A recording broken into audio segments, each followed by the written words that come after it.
আমার একজনের কষ্ট হলে আরও শতজনে ভালো হচ্ছে, এটাই আমার কি আরও বেশি ভালো লাগে। আমি একজন যদি মনে করেন আনন্দ করি, আরও শতবাসী কি কষ্টে পড়ে যাবে, গন্ধই থাকতে পারবে না। পৌরসভার ময়লা আবর্জনা চাকরি পঞ্চায়েত সেকশনে যখন চাকরি করি, তাহলে আমার কি মনে করেন এটাই হচ্ছে আমার গুরুত্বপূর্ণ।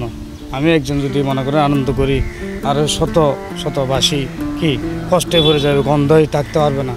ওই আমার উপরে নির্দেশনা আছে স্যারদের, সেই জন্য আমার কর্তব্যটা পালন করতে হচ্ছে।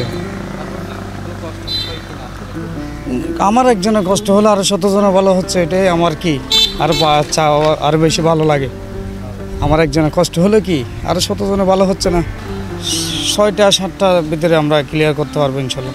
কাজ বলতে কি, আমরা হিন্দু পরিবারের ছেলে, ওরা মুসলিম, ওদের ধর্ম হলো পালন করতেছে, আমরা ডিউটি পালন করি। আমাদের যখন পরব আসে এটা ডিউটি করে আমরা ছুটিতে থাকি। বা কক্সবাজারের আবর্জনা পরিষ্কার করা হবে, আর ইনশাল্লাহ 8টার মধ্যে সব ক্লিয়ার হয়ে যাবে। প্রত্যেকে আমাদেরকে ব্লিচিং দিয়েছে, অনেক মেডিসিন যা লাগে সব কিছু দিয়েছে।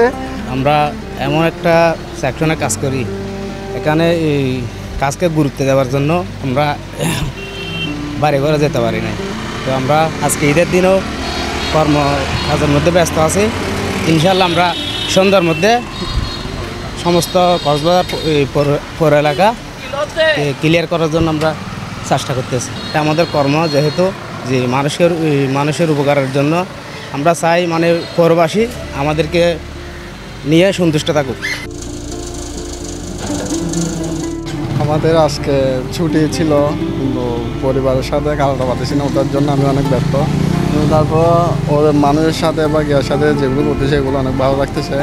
হ্যাঁ, সেটা তো স্বাভাবিক, সবার লাগে, কিন্তু কী করবো, কর্মের জন্য তো সেগুলো স্যাক্রিফাইস করতে হয়।